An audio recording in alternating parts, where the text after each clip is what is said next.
यंदा पाणी टंचाईनं भीषण स्वरूप धारण केलेलं आहे। राज्याला पाणी पुरवठा करणाऱ्या मोठ्या प्रकल्पांमधील पाणीसाठा झपाट्यानं खालावतोय।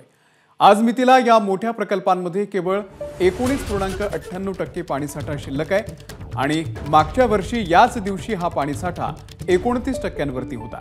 लघु प्रकल्पांमध्ये 26.11% पाणीसाठा शिल्लक असून गेल्या वर्षी हा पाणीसाठा 33.55% इतका होता।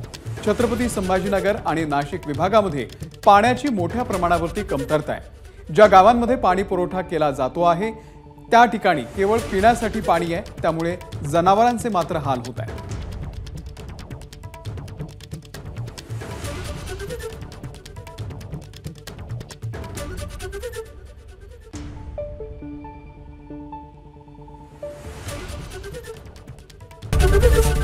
एबीपी माझा, उघडा डोळे बघा नीट।